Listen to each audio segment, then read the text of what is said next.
आज का दंगल दिल्ली की गद्दी पर कब्जे के लिए चल रही इस माथापच्ची पर है। दिल्ली में विपक्षी एकजुटता के नाम पर आज 3 दलों की एक बैठक हुई है। कांग्रेस अध्यक्ष मल्लिकार्जुन खड़गे के घर पर नीतीश कुमार और तेजस्वी यादव पहुंचे तो वहां राहुल गांधी भी मौजूद थे। मुलाकात के बाद कांग्रेस और नीतीश कुमार की ओर से दावा किया गया कि विपक्षी एकजुटता बनाने के लिए ठोस बातचीत हो चुकी है और अब बस बाकी के दलों को राजी करके एक साथ 2024 के महासमर में उतरने की तैयारी है। इस विपक्ष के महागठबंधन का नेतृत्व कौन करेगा? न तो कांग्रेस न नीतीश कुमार इस सवाल का जवाब अभी जरूरी मानते हैं और न ही बताना चाहते हैं। हालांकि इस तरह की कोशिश कितनी कामयाब होगी ये कहना मुश्किल है, क्योंकि जब महाराष्ट्र में उद्धव ठाकरे और शरद पवार को ही साथ लेकर कांग्रेस नहीं चल पा रही, वीर सावरकर के मुद्दे पर हर रोज वहां पर खटपट हो रही है। ऐसे में 2024 में 2 दर्जन दलों को क्या नीतीश कुमार और राहुल गांधी इकट्ठा एक मंच पर ला सकेंगे? ये सवाल बड़ा है। इसीलिए आज हम चर्चा करने वाले हैं कि क्या 2024 में मोदी के खिलाफ विपक्षी एकता का चाणक्य बन पाएंगे नीतीश कुमार? क्या ममता, केसीआर, केजरीवाल जैसे नेताओं को नीतीश कांग्रेस महागठबंधन से दूर रखा जाने वाला है? क्या भ्रष्टाचार के आरोपों में घिरे दल और नेता विपक्षी एकता के नाम पर एक दूसरे का हाथ थामने की कोशिश में हैं? ऐसे तमाम सवालों पर सभी पक्षों के साथ आज के दंगल में बड़ी चर्चा हम करेंगे, लेकिन उसके पहले हमारी ये रिपोर्ट देखिए। डीएम तो मुमकिन नहीं, सीएम की शायद ख्वाहिश नहीं, लेकिन पीएम की कुर्सी के लिए दिल्ली में माथापच्ची जरूर हो रही है। राजनीतिक स्वार्थ ने ही बजट में ऐसी ट्रेनों की घोषणा करवाई जो कभी चली ही नहीं।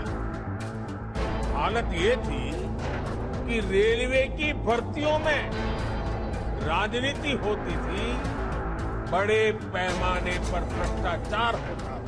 आज देश के सियासी मौसम की गर्माहट के 2 टेम्परेचर सेंटर थे। सुबह सुबह राजस्थान से रेल में करप्शन की कहानी से गर्म हवा के झोंके आए तो दोपहर तक पावर सेंटर दिल्ली में 3 दलों के दिल मिल रहे थे। एक तरफ मोदी सरकार और भ्रष्टाचार पर लगातार प्रहार की कहानी थी, दूसरी तरफ मोदी विरोधियों की दल दल बाहुबल बढ़ाने की बात चल रही थी। पहले सुनिए दिल्ली में 3 दलों के नए महागठबंधन की कहानी कुछ ऐसी है कि नौकरी के बदले जमीन घोटाले में पेश होने के लिए तेजस्वी यादव पहले से दिल्ली में थे। सो भेंट मुलाकात के लिए चाचा नीतीश कुमार को भी बुला लिया।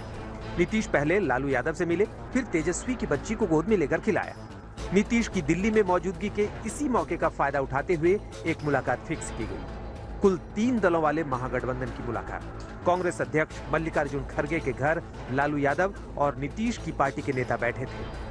राहुल गांधी की मौजूदगी से बैठक थोड़ी भारी दिख रही थी। बैठक के बाद 2 दलों के 3 नेताओं का बयान हुआ। हम सभी ने मिलकर तय किया कि सभी पार्टियों को एकजुट करना और एक होकर आगे जो चुनाव आएंगे उस चुनाव में एकजुट दिखाकर लड़ना। ऑपोजिशन को एक करने में एक बहुत ऐतिहासिक कदम लिया गया है। अधिक से अधिक पार्टियों को पूरे देश में एकजुट करने का प्रयास करें और उसके लिए हम लोग अपना कोशिश करेंगे। सब लोग एग्री करेंगे, वो सब लोग बैठेंगे और एक साथ हम लोग आगे का काम करेंगे। विचारधारा की लड़ाई में एकजुटता के दावे किए गए, लेकिन मोदी विरोधी गुट की अगुवाई कौन करेगा, ये जवाब किसी ने नहीं दिया। सवाल कई और थे कि क्या नीतीश को अब कांग्रेस की अगुवाई में ही महागठबंधन मंजूर है? दिल्ली आकर भी नीतीश संकट में घिरे केजरीवाल से क्यों नहीं मिले? ममता बनर्जी, केसीआर, केजरीवाल जैसे नेता इस महागठबंधन के साथ हैं या नहीं? पिछली बार लेफ्ट नेताओं से मिलने वाले नीतीश इस बार कांग्रेस तक क्यों सिमटे? ये लड़ाई विचारधारा की भी है, ये लड़ाई राइट और लेफ्ट की भी है। हमें उसको समझना पड़ेगा कि सोच क्या व्यक्ति की। महागठबंधन की सूरत और सीरत पर सियासत में सवाल इसलिए भी उठ रहे हैं क्योंकि वायनाड में एक वीर सावरकर के पोस्टर लगा देने पर तो महाराष्ट्र में 3 दलों के दिल बार बार एक दूसरे से टकरा रहे हैं। कभी शरद पवार उद्धव ठाकरे की मुलाकात हो रही है, कभी कांग्रेस के वेणुगोपाल को महाराष्ट्र तलब किया जा रहा है। दोस्ती में दंगल जारी है, मतभेद से पवार भी इनकार नहीं करते। एकत्र काम करतो काही पर्सनॅलिटी होत असली जब सब साथ साथ बैठेंगे उसमें से रास्ता निकल सकता है। महागठबंधन तो दूर, कांग्रेस के अंदर ही कलह मची है।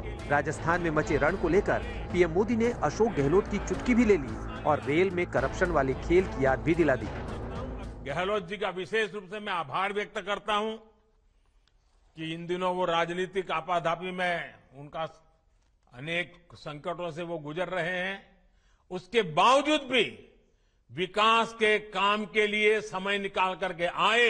रेलवे की भर्तियों में राजनीति होती थी, बड़े पैमाने पर भ्रष्टाचार होता था। गरीब लोगों की जमीन छीनकर उन्हें रेलवे में नौकरी का झांसा दिया गया।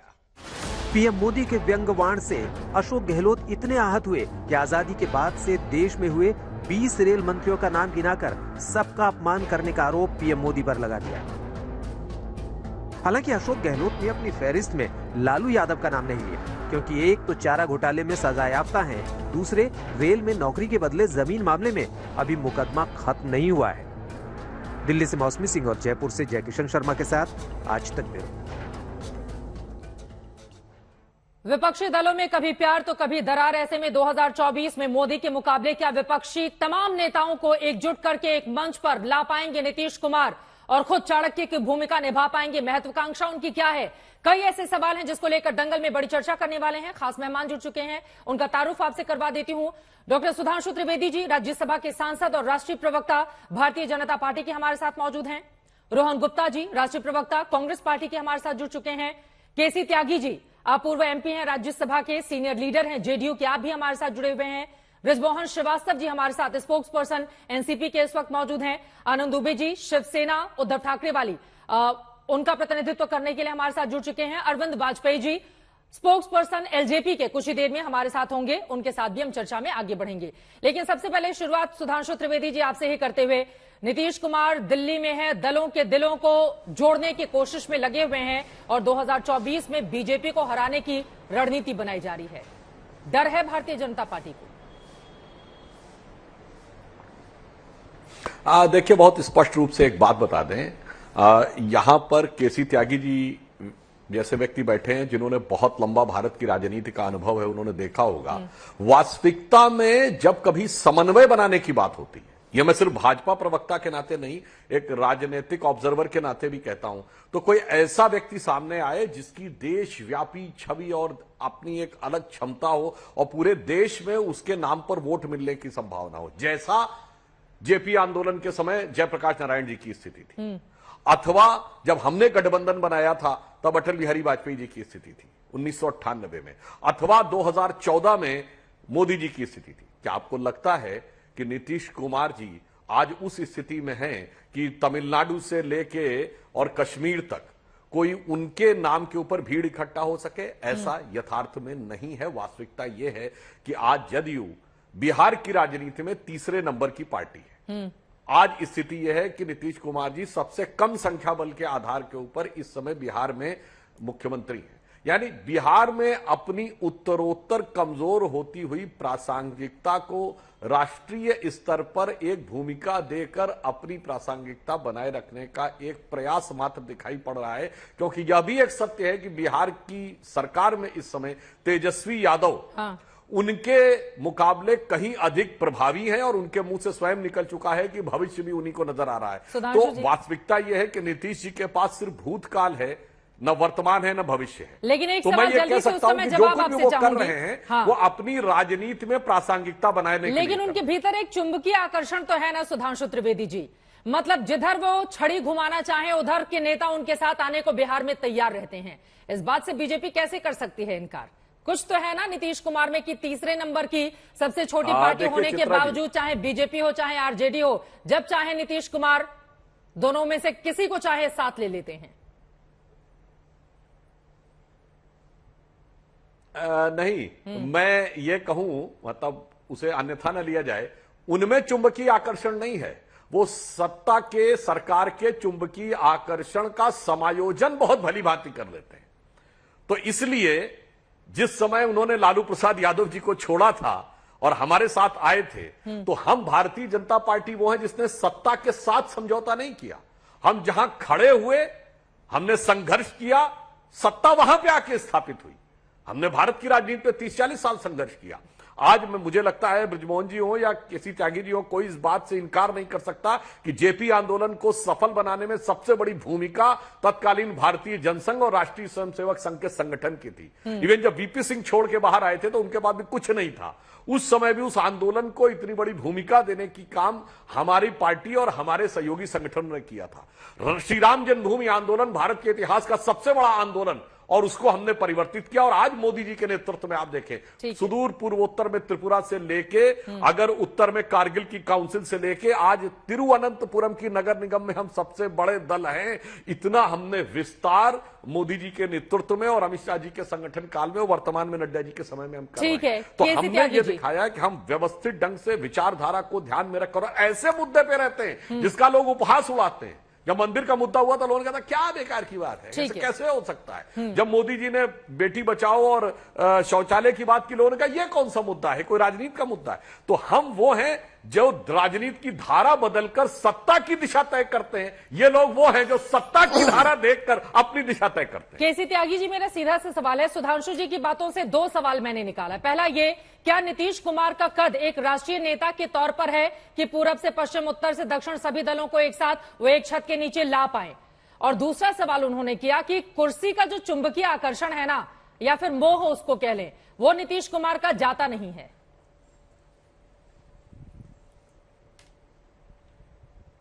धन्यवाद सुधांशु जी।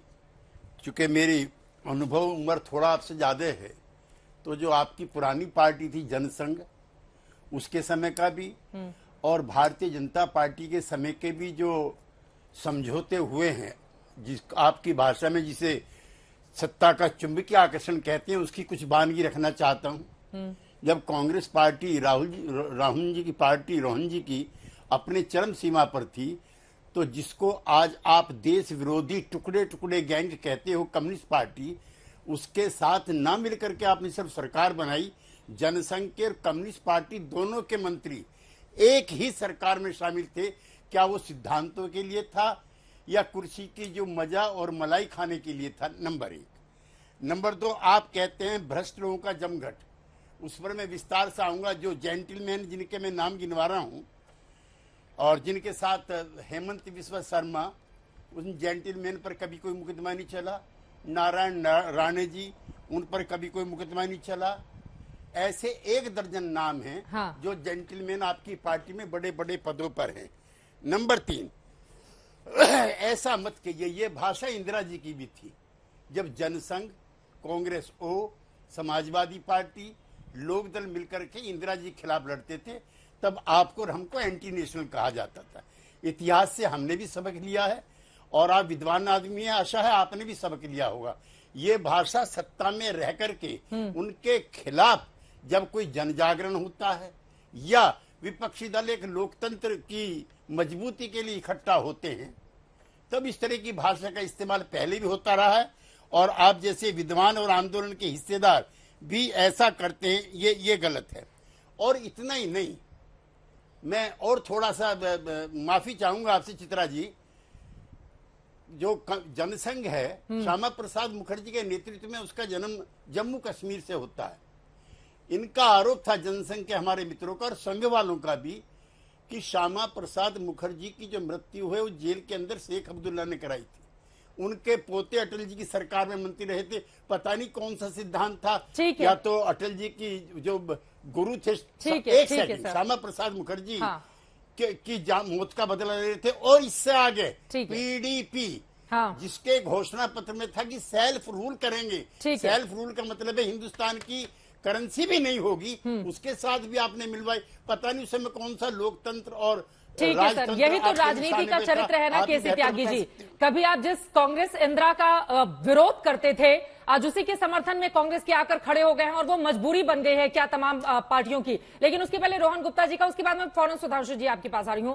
रोहन गुप्ता जी, तमाम दल के नेता मिल रहे हैं, लेकिन ये बताइए नेता कौन होगा नरेंद्र मोदी के सामने?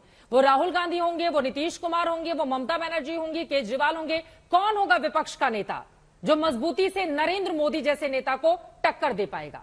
रोहन गुप्ता जी।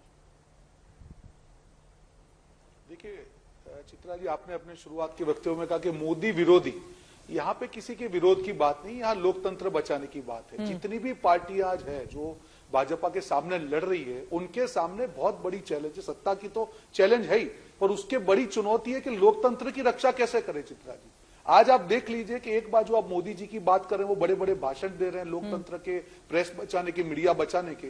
जो भी आदमी उनके खिलाफ खड़ा होता, वो कोई मीडिया की बात हो या कोई विपक्षी नेता की बात हो, कोई पत्रकार हो, उनके ऊपर सीधा अटैक किया जाता है। तो लोकतंत्र की जिस प्रकार से हत्या हो रही है, हमको उससे देश को बचाना है। मैं आज यहाँ पे हूँ, कर्नाटक में हूँ, बेंगलोर में हूँ। अभी यहाँ पे कोऑपरेटिव का एक बड़ा स्कैंडल बाहर आया चित्रा जी। 2 महीने पहले इनकी भाजपा सरकार ने कहा था, 2000 करोड़ के करीब का स्कैंडल है। 2 महीने पहले कहा था कि हाँ ये तो स्कैंडल हो गया, हम सीबीआई को जांच के लिए देंगे। आज तक वो जांच नहीं दी गई। आप सोचिए, अब कोई विरोधी नेता होता, विपक्ष का नेता होता, अभी तक तो जांच हो गई होती, ऑर्डर भी आ गया होता, जेल में भी चले गए। एक बड़ी दिलचस्प तस्वीर आई है बीजेपी की ओर से, जरा उस पर मैं रोहन जी आपकी टिप्पणी चाहूंगी, फुल फ्रेम में आप दिखाइए। बीजेपी आईटी सेल के हेड हैं अमित मालवीय, उनकी ओर से ये फोटो ट्वीट करते हुए लिखा गया है, और न जाने किस किस के सामने झुकेंगे नीतीश कुमार। तो राहुल गांधी के नेतृत्व को मुस्कुराते हुए झुककर क्या मान लिया है नीतीश कुमार ने? रोहन गुप्ता जी। देखिए, आप भाजपाई ट्रोल के ट्वीट पे मुझसे कमेंट चाहेंगे, कोई मतलब नहीं। आपका प्राइम टाइम डिबेट है चित्रा जी। मुझे नहीं लगता है कि आपकी डिबेट का समय आपको ऐसे ट्वीट के लिए व्यर्थ करना चाहिए, क्योंकि ये ट्रोल है, इनका काम है इस प्रकार की बातें करना। जब इन्हीं के साथ सरकार में थे तब किसके सामने झुकते थे?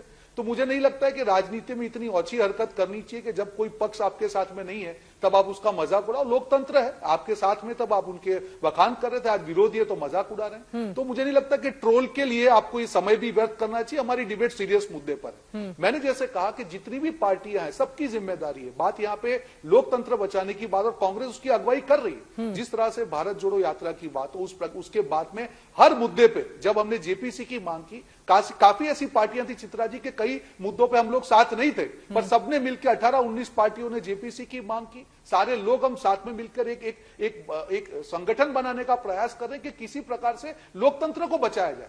आज इस प्रकार का माहौल हो गया कि चित्रा जी, भाजपा के खिलाफ बोलना देशद्रोह हो चुका है। जो सोनिया जी ने कहा, क्या भाजपा की नीतियों को खिलाफ बोलना देशद्रोह है? क्या नोटबंदी के खिलाफ बोलना देशद्रोह है? लेकिन नेता क्या कौन चीन होगा? हमारी जमीन में आप लगातार बोल रहे हैं रोहन गुप्ता जी, बार-बार सवाल वही पलटकर पूछा जा रहा है, नेता कौन होगा? बिना नेता के आप नरेंद्र मोदी से कैसे लड़ेंगे? बड़ा सवाल यही है ना। हमारा काम है, बिल्कुल नहीं, बिल्कुल नहीं। देखिए, नरेंद्र मोदी से हमको लड़ना नहीं, नरेंद्र मोदी से अब जनता लड़ रही है, उनके अहंकार से जनता लड़ रही है। हमको जनता के साथ खड़े रहना है, हमारे पे वो अहंकार नहीं है। आज कांग्रेस पार्टी सबसे बड़ा दल है, उसकी जिम्मेदारी है कि जितनी भी पार्टियां हैं जो चाहती है कि लोकतंत्र की रक्षा हो, सबको साथ में लेके एक प्लेटफॉर्म हम पूरा करेंगे, और जनता तय करेगी, देश तय करेगा नेता कौन होगा। हम इस अहंकार में नहीं रहना चाहते कि हम ही तय करें कि अब सब कुछ अब है। आप मोदी जी की बात कर रहे हैं चित्रा जी, मुझे बताइए ना, देश को क्या फायदा हुआ? क्या फायदा हुआ? कौन से स्टेप से फायदा हुआ? आज इनके जितने भी गोल पोस्ट उन्होंने कहा था कि किसान की आय दुगना हो जाएगी, हर भारतीय को घर मिलेगा, 5 ट्रिलियन की इकोनॉमी हो जाएगी, मैं आपको चैलेंज के साथ डिबेट करने को तैयार हूं। एक भी वादा जो मोदी जी ने किया हो, का 15 लाख वापस लाने किया, काला धन वापस लाने का एक भी वादा उनका पूरा हो तो बताइए। ठीक है सर, लेकिन ये तमाम बातें जो कांग्रेस पार्टी की ओर से कही जाती हैं, ये जनता के बीच में उस तरह से असर क्यों नहीं करती?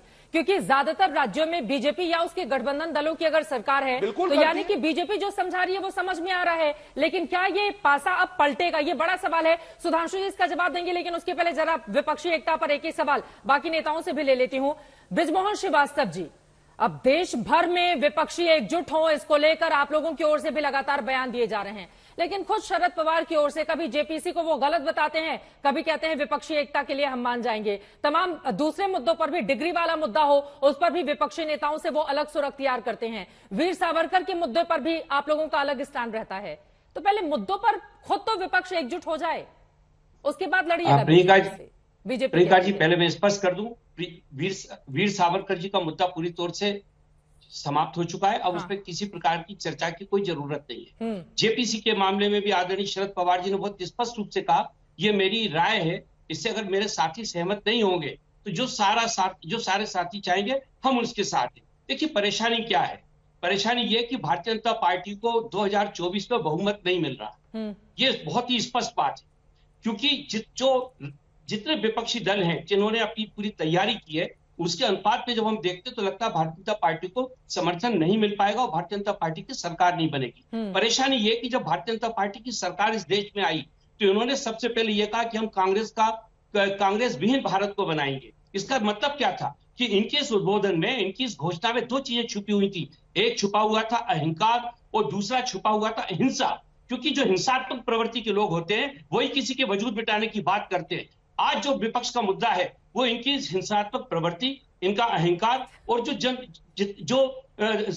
जितनी भी देश की संवैधानिक संस्थाएं हैं उनके दुरुपयोग को लेकर जो चिंता है उसके ऊपर पूरा विपक्ष है कि ये हम लोगों का कॉमन प्रोग्राम है। और आप निश्चित जानिए कि जब 1978 की बात है, शरद पवार जैसे नेता अगर एक ही मुद्दे पर दो अलग अलग बयान देंगे, शरद पवार जी का कद इस देश में क्या मायने रखता है यह मुझे बताने की जरूरत नहीं है, सभी जानते हैं। बिल्कुल लेकिन एक बार जो जेपीसी को निराधार बताएंगे, कहेंगे सुप्रीम कोर्ट वाली कमेटी जो जांच करिए वो सही है, उसके अगले दिन वो पलट जाएंगे, तो सर आप लोगों के भीतर भी तो असमंजस की स्थिति है ना। कोई और आप कह रहे हैं वीर सावरकर का मुद्दा खत्म हो गया, कहाँ खत्म हुआ है सर? चित्रा जी, उन्होंने अपनी बात अपने साथियों पे थोपी नहीं है, उन्होंने अपनी सलाह दी थी। अगर मेरे साथी अगर उस सलाह को मानने को तैयार नहीं है, हम उस गठबंधन के साथ हैं, पीछे आने में उसमें क्या परेशानी है?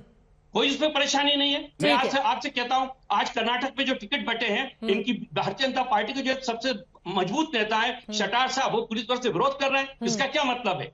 नेगी साहब ने हिमाचल प्रदेश में जिस प्रकार से आदरणीय मोदी जी को नकारा था, क्या कहेंगे आप? इसकी सत्ता है, लेकिन इसका तात्पर्य थोड़ी कि वजूद खत्म हो जाता है।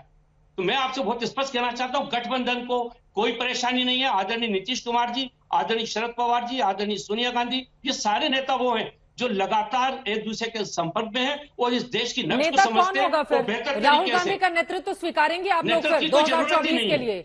मैं आपसे ये कहना चाह रहा था, 1977 में कौन सा नेतृत्व था? कहाँ थे उस दिन अटल बिहारी वाजपेयी साहब? कहाँ थे अडवाणी जी? अगर 1977 वाला आप उदाहरण देंगे तो जनता कहेगी भैया ये लोग तो आपस में ही खींचतान में लग जाएंगे। कितने दिन चली सरकार और उसके बाद देखिए फिर इंदिरा गांधी की जबरदस्त वापसी होती है। एग्जाम्पल भी दीजिए, कम से कम छोड़ दीजिए ना। मैं नेतृत्व की बात कर रहा हूँ, नेतृत्व की कोई जरूरत नहीं है। गठबंधन है और गठबंधन के सारे नेता इस तरह को देश का नेतृत्व कर सकते हैं, आनंद दुबे कोई समस्या नहीं है। ठीक है, क्या सावरकर का मुद्दा खत्म हो गया है आप लोगों के लिए? कांग्रेस ने मिलकर एनसीपी के साथ खत्म कर दिया है, सावरकर अब कोई मुद्दा नहीं है महाराष्ट्र में। चित्रा जी नमस्कार। देखिए, वीर सावरकर जी के ऊपर संजय राउत साहब की, राहुल गांधी जी की बात हो गई, वो विषय वहां समाप्त हो गया। आपके चैनल पर ही स्पष्ट कर दिया था। बात हुई थी कि भाई वीर सावरकर जी का अपमान जो बार बार आप करते हैं, हमें तकलीफ होती है, वो हमारे देवता समान है, आप उनका अपमान करना बंद करिए। राहुल गांधी जी, उनकी टेलीफोन पे बात हुई, उन्होंने कहा कि मेरी किसी बात से आपको चोट पहुंचती है तो मैं ऐसा कोई काम नहीं करूंगा। वो विषय केरल के वायनाड गए थे अपने पूर्व लोकसभा क्षेत्र में, वहां पर बड़े बड़े होर्डिंग लगे हुए थे इस बात को लेकर कि मैं सावरकर थोड़ी ना हूं। नहीं, ठीक है, उसका पता लगाया गया। वो कोई केएसयू करके कोई स्टूडेंट यूनियन है, उन्होंने लगाया था, उस पर हमने आपत्ति दर्ज कराई, उन्होंने माना, वो विषय वहां समाप्त होता है। देखिए चित्रा जी, हमारा कुनबा, हमारा परिवार बहुत बड़ा है। यदि हम बड़े परिवार में रहते हैं तो स्वाभाविक सी बात है कि हमारे घर में नोकझोंक भी होगी, कभी खुशी हंसी का भी माहौल होगा, वो हम तय कर लेंगे। हमारे आपस में मतभेद होंगे, हम उसे सुलझा लेंगे। कैसे समझाएंगे? मैं बता रहा हूँ चित्रा जी, बता रहा हूँ। आपस में तो समझ लेंगे, लोगों को कैसे समझाएंगे? नरेंद्र मोदी है सामने। जनता को हम ऐसे समझाएंगे कि हमारे देश के लोकतांत्रिक प्रक्रिया की खूबसूरती है कि जब चुनाव होता है तो लोकसभा से चुने हुए जनप्रतिनिधि अपना नेता चुनते हैं, तब तय हो जाता है कौन प्रधानमंत्री बनेगा, कौन दूसरा मंत्री बनेगा। तो जब चुनाव होंगे, चुनाव के बाद जब लोग चुन कर आएंगे तब ये तय हो जाएगा कि कौन नेता बनेगा। आज तो विपक्ष को एक साथ रहने की जरूरत है कि भाई भाजपा के खिलाफ जो जन आक्रोश है जनता में, उसका नेतृत्व सभी लोग मिलकर करें। जैसे कि उद्धव ठाकरे जी, शरद पवार जी आपस में मिलते हैं, अरविंद केजरीवाल जी मुंबई आते हैं, उद्धव ठाकरे जी से मिलते हैं, कल आदित्य ठाकरे जी हैदराबाद गए से केटीआर जी से मिले, ममता बनर्जी जी पिछले साल आई थी, उद्धव ठाकरे साहब से मिली थी। तो नेता एक दूसरे से मिलते हैं, यही तो खूबसूरती है। आज नीतीश जी, राहुल जी से मिल रहे हैं। पहले भी हमने बहुत मेल मुलाकातें देखी थी, बड़े बड़े मोटे मोटे मंच तैयार किए गए थे, हाथ हिलाकर सभी का अभिवादन स्वीकार किया गया था जनता के सामने। लेकिन रिजल्ट क्या रहा ये बताने की जरूरत नहीं है। एक तस्वीर आपको दिखाना चाहते हैं, एक तस्वीर आपको दिखाना चाहते हैं। मैं सावरकर नहीं हूं जो माफी मांगू, ये देखिए वायनाड की ये तस्वीरें हैं। राहुल गांधी कल अपने पूर्व लोकसभा क्षेत्र में पहुंचे हुए थे। वहां पे उन्होंने लिखा, मैं सावरकर नहीं हूं कि मैं माफी मांगूंगा। इससे सहमत है या नहीं सहमत है आनंद दुबे जी? बिल्कुल लोगों को कैसे बताएंगे सहमत हो सकते हैं? हाँ। चित्रा जी, हम कैसे सहमत हो सकते हैं जब हम भरे मंच से आपत्ति जता दिए, उनके डिनर का बहिष्कार कर दिए, एक नहीं 10 बार अपने आप को बता दिए कि भाई आपके साथ इस मुद्दे पर साथ नहीं चल सकते, और उसके बाद भी उनके संगठन के लोग यदि ऐसा बैनर लगा रहे हैं तो हम घोर निंदा करते हैं, आपत्ति जताते हैं, और ये बात हम कहेंगे। अभी वेणुगोपाल जी मुंबई आ रहे हैं 2 दिन बाद, उनके पास जब मीटिंग होगी वहां आपत्ति जताएंगे। हम बार बार कह रहे हैं कि ऐसा कोई कृत्य मत करिए जिससे आपके महागठबंधन पे कोई असर पड़े। अरविंद वाजपेयी जी, मैं आपके पास आऊंगी, लेकिन रोहन गुप्ता जी, आनंद दुबे का 2 टूक कहना है, ऐसा कोई कृत्य मत कीजिए जिससे दूसरों की भावनाएं आहत हों। एक पोस्टर के मामले में तो आप विरोधी दलों को समझा नहीं पा रहे हैं, सर दूसरे मुद्दों पर कैसे साथ में लेकर चलेंगे? चित्रा जी, मैं इस पे जवाब दूं क्या? चित्रा जी, एक बार रोहन जी से बात करूं। जब आप सारी पार्टियां साथ में काम करते हैं, हाँ।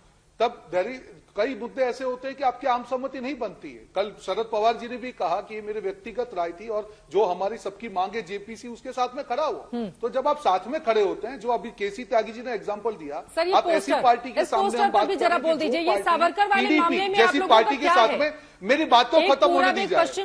मेरी बात तो चित्रा जी, आप बात काटने तो काम नहीं होगा ना, आप बोलने ही नहीं देंगी। मैं आ रहा हूं ना उसके ऊपर, आप अगर बीच में बोलेंगे तो हम बात क्या करेंगे? आप समय तो बोलिए थोड़ा सा। मैं ये कहना चाह रहा हूं कि ऐसी पार्टी की जिसकी पीडीपी के साथ में, जिसको देशद्रोही का, उसके सामने 3 साल सरकार चल रहे हैं। हम तो कॉमन मिनिमम प्रोग्राम की बात कर रहे हैं। हमारी राय जो है, राहुल जी की राय जो है, राय है, पर अगर आप कॉमन मिनिमम प्रोग्राम की बात करें तो कई मुद्दों पर आप बात नहीं करेंगे, वो दैट इज अग्रीड। उसमें कौन सी बड़ी बात है? आप हमको इसीलिए इस मामले में मत करिए। आपको सवाल भाजपा को पूछने चाहिए कि जिस पीडीपी को देशद्रोही का, उसके साथ 3 साल सरकार में रहे और वो आज हम पे सवाल पूछ रहे हैं। उनको तो शर्म आनी चाहिए। आज इतिहास का ज्ञान यहाँ पे जो हमारे जो प्रवक्ता है सुधांशु जी बांट रहे हैं, आज इतिहास में 50 एग्जाम्पल में दूंगा जहां पे देशद्रोही के काम उन्होंने किया है। भारत छोड़ो आंदोलन का विरोध किया है, मुस्लिम लीग के साथ सरकार बनाई है, तिरंगे का विरोध किया है, संविधान का विरोध किया है, और आज बैठ के यहाँ पे देश प्रेम के सर्टिफिकेट बांट रहे हैं। उनको कोई अधिकार नहीं है। हमारे खुद के विचार हो सकते हैं, पर अगर हम कॉमन मिनिमम प्रोग्राम की बात करते हैं, कई ऐसे मुद्दे होंगे जहां पे हमारे साथी पक्ष के साथ हमारे विचार नहीं बोलेंगे। हमको साथ में चलने के लिए उस मुद्दों को नहीं छोड़ना है। That's it. उसमें कौन सी बड़ी बात होगी? ठीक है, यानी कि कुल मिलाकर विचारधारा में कॉम्प्रोमाइज करने के लिए, एकजुट होने के लिए पार्टियां तैयार नजर आती हैं। आपकी बातों से समझ में आ गया है। जल्दी से अरविंद वाजपेयी जी, एक आपकी टिप्पणी विचारधारा का कॉम्प्रोमाइज नहीं कहते हैं सर। ये विचारधारा से कॉम्प्रोमाइज ही होगा। सावरकर के मुद्दे पर अगर आप पीछे जाएंगे तो इसको विचारधारा से कॉम्प्रोमाइज ही कहा जाएगा, क्योंकि वो मानने को तैयार नहीं है आनंद दुबे जी। लोगों को कैसे समझाएंगे रोहन गुप्ता जी? आप भाजपा को देशद्रोही कहिए। हाँ, मैं यहाँ पे सर्टिफिकेट लेकर थोड़ी ना बैठी हूँ किसको देशभक्त और देशद्रोही किसको करार देना है। मैं आ जाती हूँ अरविंद वाजपेयी जी सीधे आपकी टिप्पणी लेने के लिए, लेकिन नीतीश कुमार बहुत फॉर्म में है और आपकी भी पार्टी बिहार की पार्टी है, हालांकि नागालैंड में भी राज्य की पार्टी का दर्जा मिल गया है अरविंद वाजपेयी जी, लेकिन नीतीश क्या खेल बिगाड़ेंगे एनडीए का? फॉर्म में दिखाई दे रहे हैं बिहार के सीएम। काय का फार्म, अपनी सत्ता बचाने की लड़ाई लड़ रहे हैं नीतीश कुमार, और वो भी आखिरी लड़ाई है। वो कह चुके हैं मेरा आखिरी चुनाव था पिछली बार। नीतीश कुमार की बिहार में 3रे नंबर की पार्टी बन चुके हैं, नंबर 1।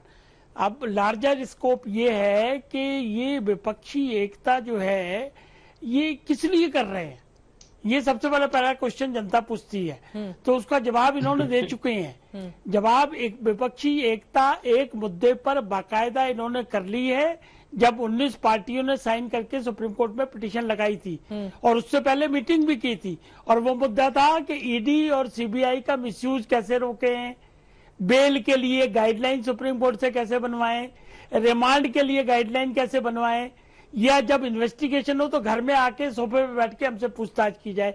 इसके लिए तो एका हो चुकी है, लेकिन इसमें बहुत सारी हर्डल्स हैं। और दूसरी तरफ ये है कि बीजेपी को इसकी चिंता ही नहीं है, एका हो या ना हो, वो 350 के पार की लड़ाई लड़ रहे हैं और उसके लिए अपना कार्यक्रम उनका जारी है, डेवलपमेंट का एजेंडा वगैरह जो भी है। लेकिन हम ये कह रहे हैं कि बीजेपी के साथ हम ये कह रहे हैं, अरे भाई सुनिए ना, हम ये कह रहे हैं कि इसमें टकराव है। उनकी बात हो जाए, त्यागी साहब भी बैठे हैं, गुप्ता जी भी बैठे हैं, और गुप्ता जी की जो पार्टी है कांग्रेस की पार्टी, इसी पार्टी में से सारे दल बन के निकले, चाहे ममता है, चाहे और लोग, लालू की पार्टी है, चाहे मुलायम सिंह अभी की हमने पार्टी, देखा राबड़ी देवी जी के घर पे जिस कार्यक्रम का आयोजन किया गया था हाल ही में, उसमें हमने देखा चिराग पासवान पैर छूते हुए तेजस उनके नजर आ रहे हैं, नीतीश कुमार के उस कार्यक्रम में गए हुए थे जिसमें तमाम नेता थे। अरे संस्कार, तो मतलब आप लोगों का संस्कार है ये। हाँ। इसको अन्यथा न ले, ये संस्कार है। अरे संस्कार है, बच्चे बड़ों की रिस्पेक्ट करती हैं, वही सीखा उन्होंने। इसको पॉलिटिक्स से न जोड़िए प्लीज। बिल्कुल हमारी ठोक के स्टेटमेंट कल भी थी, आज भी स्टेटमेंट है। हम एक राजनीतिक पार्टी है, हमको कहाँ जाना है कहाँ नहीं जाना इसका फैसला चुनाव से पहले हम करेंगे। लेकिन सवाल विपक्षी एकता का है, विपक्षी एकता से क्या मिलने वाला है? वो ब्रिजमोहन जी कह रहे हैं हमारे साथ भी आ सकते हैं, ये बड़े वाले मौसम वैज्ञानिक वाली पार्टी से आते हैं। भ्रष्टाचारों के खिलाफ तो नहीं जाएंगे। सुनिए, ये बड़ा साफ है, पासवान साहब जब थे उनका रिकॉर्ड है बिल्कुल नीट एंड क्लीन। भ्रष्टाचारियों के खिलाफ बिल्कुल नहीं जाएंगे। और मोदी जी ने लाइन ड्रॉ कर दी है कि भ्रष्टाचारी खत्म किए जाएंगे, भ्रष्टाचारियों के साथ कोई कंप्रोमाइज नहीं होगा। ठीक है, अब जरा चर्चा को विस्तार देते हुए एक बार फिर से मैं सुधांशु जी के पास आना चाहूंगी। ठीक है, आप लोगों की बात समझ में आ गई, लेकिन इस बात को भी समझना होगा, हम सब ने देखा था 2018 में जब विधानसभा के चुनाव हुए थे तो कई चुनावों में बीजेपी को मुंह की खानी पड़ी थी, लेकिन 2019 में जब इलेक्शन होते हैं तो नरेंद्र मोदी के नाम पर उन्हीं राज्यों में जहां कांग्रेस ने सरकार बनाई थी क्लीन स्वीप वाली स्थिति देखने को मिली थी भारतीय जनता पार्टी के लिए। लेकिन यहां पर सुधांशु जी स्थिति इस बार बदल सकती है, क्योंकि नीतीश कुमार जैसे बड़े नेता हैं, शरद पवार दूसरी तरफ है, ममता बनर्जी तीसरी तरफ है, खुद कांग्रेस पार्टी को भी समझ में आ गया है बीते 9 सालों का हालचाल कैसा रहा उसका। तो जब सब एकजुट हो जाएंगे फिर तो आपके लिए मुश्किल हो ही जाएगी। सुधांशु जी कैसे निपटेंगे, काट क्या है बीजेपी के पास इसकी? चित्रा जी, अभी मैंने विस्तार से हमारे सभी विरोधी सम्मानित लोगों का अपनी अपनी ढपली, अपना अपना राग सुना, तो संक्षेप में सबका मैं क्रमवार उत्तर देता हूं। बृजमोहन जी ने कहा कि शरद पवार जी ने एक सलाह दी है और हमारे सहयोगी उसे माने या ना माने कोई बात नहीं पड़ता। अरे शरद पवार जी जैसा वरिष्ठ नेता कुछ बोल रहा है तो कुछ सोच समझ के बोल रहा होगा, मगर अब उन्हें लग रहा है कि उनके इतने वरिष्ठ, जो कि अगर कहा जाए तो महाराष्ट्र के समय वरिष्ठतम नेता हैं, उनकी बात की पता नहीं मान सम्मान रहेगा नहीं रहेगा, तो उन्होंने कहा माना जाए ना माना जाए कोई फर्क नहीं पड़ता। उन्होंने कहा जी सावरकर का मुद्दा खत्म हो गया, मगर जब आपने आनंद दुबे जी की बात सुनी तो उन्होंने तो दूसरी बात कह दी कि भाई सावरकर जी के मुद्दे के ऊपर राहुल गांधी जी से बात की गई, संजय राउत जी ने बात किया और ये कहा, तो एक प्रकार से प्रकारांतर से उसके एक प्रकार से उसकी क्षमा या यूं कहना चाहिए अपना विड्रॉ करना या अपनी संवेदना को बदलने का प्रयास राहुल गांधी जी ने किया। अब इसमें से कौन सच बोल रहा है कौन सच नहीं बोल रहा है। तीसरी बात आपने दिखाई, आपने दिखाया कि वायनाड में वहां पोस्टर लगा हुआ है कि मैं सावरकर हूं, माफी नहीं मानूंगा। अरे चित्रा जी, आप एक बात भूल गई, वो केरल है। ये कहावत होती थी, जहां जैसी मिली चाय वहां वैसी बदली राय। अब महाराष्ट्र में गठबंधन शिवसेना के साथ है और केरल में मुस्लिम लीग के साथ है, तो क्या करें। महाराष्ट्र में संजय राउत जी से फोन पे कहना पड़ रहा है कि सावरकर जी के मामले पे हम आपकी भावना नहीं हाथ करना पाते, क्योंकि यहां पर वह शिवसेना है जो ये दावा करती है कि वो स्वर्गीय बाला साहब ठाकरे जी के परिवार के हैं, उनकी परंपरा के हैं, जो हिंदू पद पातशाही की बात करती थी, जो छत्रपति शिवाजी महाराज के उस साम्राज्य में जिसमें कहा गया कुंभकर्ण असुर अवतारी औरंगजेब, यह शब्द प्रयोग किया गया, उसमें तो मुस्लिम लीग है जो औरंगजेब के लिए रहमतुल्लाह अल सलेह पातशाह गाजी जिंदा पीर बोलती है। अब इनमें से क्या कॉमन है, क्या मिनिमम है, ये मेरी समझ के तो बाहर है। हां, प्रोग्राम जरूर है। प्रोग्राम केवल यह है कि ये केंद्र प्रकारेण कोई ताना बाना बुन के किसी प्रकार से मोदी जी के खिलाफ एक वातावरण बनाने का प्रयास करना है। अब हम अपनी बात का उत्तर देते हैं। जो इन्होंने कहा पीडीपी की बात में, अरे जनाब पीडीपी आज जितनी पीड़ित है, मेरे विचार से 75 साल में कभी उनके लोगों ने वह पीड़ा का अनुभव नहीं किया होगा। हम बिल्कुल ईमानदारी से कहते हैं। त्यागी जी ने बात कही, मैं कहता हूं मान्यवर, हमने पीडीपी के साथ गठबंधन किया, हमारा जदयू के साथ भी वैचारिक मतभेद था, मगर हमने गठबंधन किया। हम बड़ी पार्टी थे पर मुख्यमंत्री नीतीश जी को बनाया। हमने बसपा से गठबंधन किया। त्यागी जी को याद होगा एक जमाने में काशीराम जी ने भाजपा को नागनाथ कहा था, फिर भी हमने सामाजिक समरसता के हित में गठबंधन किया।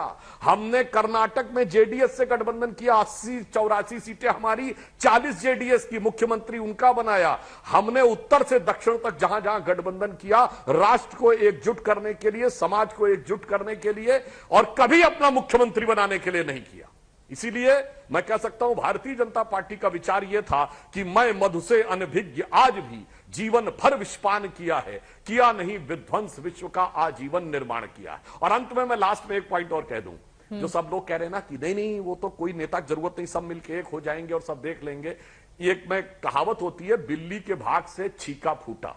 चित्रा जी, एक कहावत होती है, बिल्ली के भाग से छीका फूटा। अब जो आगे मैं कह रहा हूं इसको शब्दशः ना लिया जाए, प्रतीक में लिया जाए। यहां बहुत सी बिल्लियां नीचे खड़ी हैं कि कब छीका फूटे और अपने अपने हिस्से का दूध पी के हम आगे बढ़ें। मगर मान्यवर, मैं मानता हूं देश की जनता का विवेक और देश का भाग्य अभी इतना कमजोर नहीं है कि वो छीका इतनी आसानी से फूट जाए कि सब अपने अपने हिस्से का बंटवारा करते हुए चंपत हो जाएं। अब भारत एक नए स्वरूप में मोदी जी के नेतृत्व में आगे उठ रहा है, जिसमें विकास भी है, जन कल्याण भी है, राष्ट्रीय स्वाभिमान भी है, सांस्कृतिक गौरव भी है। तो ये भारत की राजनीति का युगांतर है। बातों पर रोहन गुप्ता जी मुस्कुरा रहे थे, रोहन जी मैं फौरन आऊंगी इस मुस्कुराहट के पीछे का क्या राज है, लेकिन उसके पहले केसी त्यागी जी बहुत देर से हाथ उठा रहे थे। अब बिल्ली के भाग से छीका फूटेगा क्या, वो जो सवाल खड़े कर रहे हैं, और बहुत सारी बिल्लियां हैं कतार में। केसी त्यागी जी, नहीं, इस तरह की भाषा जो है मेरी संस्कृति का हिस्सा नहीं है। मैं इनके नेताओं का बहुत सम्मान करता हूं। अटल जी हमारे नेता रहे हैं, राजनाथ जी हमारे संगी साथी रहे, और सुधांशु जी भी। लेकिन सुधांशु जी, जब एनडीए बनता है, 14 दिन तक अटल बिहारी वाजपेयी जी प्रधानमंत्री बनते हैं, और उसके बाद कोई देश की पार्टी साथ नहीं आती है, तब जेडीयू, अकाली दल और शिवसेना साथ आती है। आज तीनों में से कोई साथ नहीं है। एक दूसरा, आप तो भाई देश के लोकतंत्र के लिए, हिंदुत्व के लिए, सब चीजों के लिए आज प्रोपेगेट कर रहे हैं। आपको याद है कि सत्ता प्राप्ति के लिए, मैं चित्रा जी मुझे डिस्टर्ब मत कीजिएगा, सत्ता प्राप्ति के लिए आपने कॉमन मिनिमम प्रोग्राम से आर्टिकल 370 पर कोई बहस नहीं हो गई, ये आपने निकाला। राम मंदिर हमारा मुद्दा नहीं है, राम मंदिर और बाबरी मस्जिद का विवाद अदालत तय करेगी, तो भी आप तोड़ने चले गए थे। तीसरा, जिस पर आजकल आपका सबसे ज्यादा जोर है, यूनिफॉर्म सिविल कोड। आपने जब जॉर्ज फर्नांडिस बने कन्वीनर, नीतीश कुमार जी साथ थे, आपने तीनों मुद्दे निकाल दिए सत्ता में आने के लिए। 1980 पे आ जाइए, जब जनसंघ की हमारे साथ भी और चंद्रशेखर जी के साथ तालमेल नहीं लगी, तो आपकी पार्टी ने बंबई में अधिवेशन किया। वहां अपनी स्वीकार्यता बढ़ाने के लिए आपने कहा हम सेकुलर पार्टी हैं और गांधीयन सोशलिज्म हमारा जो है पूर्ण नारा है। और आपकी वित्त मंत्री कहती है कि समाजवाद तो नाटंक है, फालतू की चीज है। तो सत्ता के लिए आप कब, कहां, कैसे चले जाएं, इसकी तो मिसाल आप खुद ही है। ठीक है सुधांशु जी, मैं आऊंगी, लेकिन जहां तक हमारा कह रहे हैं, जल्दी से मैं ले लेती हूं। बोलिए मैं एक लाइन में बोलिए सर। और ये हमसे मत कहिए, ये सुधांशु जी हमसे मत कहिए। हमने आपने 50 साथ काम किया। चौधरी चरण सिंह, कर्पूरी ठाकुर, नीतीश कुमार, एक चवन्नी का आरोप आप लगाओ, हम सब लोग राजनीति से संन्यास ले लेंगे। लिहाजा हमें ऐसा मत प्रदर्शित कीजिए जैसे चोरों का गठबंधन हो गया, हमारे पे ना सीबीआई, ना इनकम टैक्स, ना कोई और चीज। और आप बाबरी तोड़ने को लेकर भी शिवसेना अपना दावा कर रही है, उधर से अपने दावे हैं, तो क्या कीजिएगा? समय के हिसाब से मुद्दे तो बदलते जाते हैं। रोहन जी की टिप्पणी हो जाए, उसके बाद सुधांशु जी मैं आपके पास आऊंगी। रोहन गुप्ता जी जल्दी से। रोहन जी, देखिए, सुधांशु जी इतिहास करता है, विद्वान प्रवक्ता है। जब भी उनकी बात आती है, अब पंजाबी में कहावत है कि साड़ा कुत्ता कुत्ता और तोड़ा कुत्ता टॉमी, मतलब उन्होंने एक्सप्लेनेशन दिया कि हमने पीडीपी के साथ किया वो राष्ट्र निर्माण के लिए है, और आप जो कर रहे हो राष्ट्र निर्माण नहीं है। मुझे लगता है ये तर्क सिर्फ सुधांशु जी का हो सकता है। और ये भाजपा तो ऐसा भस्मासुर है, जो भी पार्टी, अभी केसी त्यागी जी ने कहा कि उनके बहुत पुराने समर्थक थे, नीतीश जी ने हमेशा भाजपा को समय पे उनको समर्थन किया। आज वो भी अलग क्यों हो गए? क्योंकि उन पे भरोसा नहीं कर सकते हैं। भाजपा एक ऐसा भस्मासुर है कि जिसके भी उसके हाथ टच हो जाए वो पार्टी खत्म हो जाती है। आज उनका सबसे बड़ा समर्थक कौन है? 4 निर्दलीय और तोड़ी हुई शिवसेना, ये उनके सबसे बड़े समर्थक है। एनडीए बचा क्या?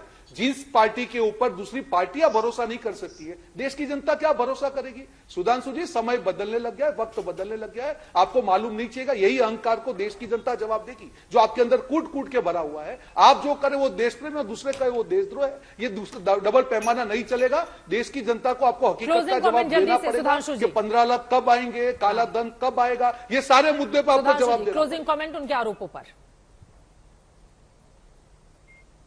हाँ, देखिए, पहली बात त्यागी जी, मैं विनम्रता से कहना चाहता हूं, मैंने जब बिल्ली शब्द प्रयोग किया था तो स्पष्ट बोला था, शब्दशः न लिया जाए प्रतीक में। फिर भी आपको बुरा लगा तो मैं याद दिलाना चाहता हूं, जब आपका और राजद का पिछली बार गठबंधन था तो नीतीश जी ने उसके बारे में टिप्पणी की थी, जे रहीम उत्तम प्रकृति का कर सकत कुसंग, और चंदन विष व्यापत नहीं लपटे रहत भुजंग। अब इसमें कौन चंदन था, कौन भुजंग यानी सांप था, अब ये मैं आपके विवेक के ऊपर छोड़ता हूं, ऐसी बात नहीं थी। और तीसरी जो आपने बात कही, हमने कभी अपने घोषणा पत्र में से अपने मुद्दों को नहीं हटाया।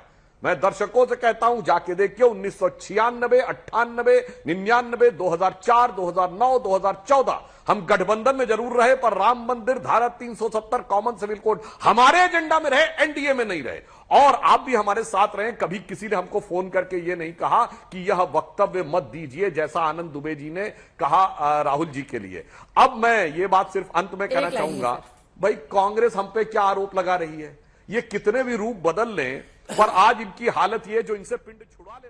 आज दंगल में हमने सवाल पूछा था, क्या मोदी के खिलाफ विपक्षी एकता का चाणक्य बन पाएंगे नीतीश कुमार? आपकी जो जवाब मिले हैं, 13% लोगों ने हाँ में जवाब दिया है, 87% लोगों का जवाब नहीं में है। अब नीतीश कुमार की भूमिका आगे क्या रहती है? क्या यूपीए का संयोजक उनको बनाया जाएगा? दलों को एक साथ लाकर दिल मिला पाएंगे? इस पर रहेगी आज तक की नजर। दंगल में इसी के साथ अभी के लिए बस इतना ही। देश और दुनिया की तमाम खबरों के लिए आप देखते रहिए आज।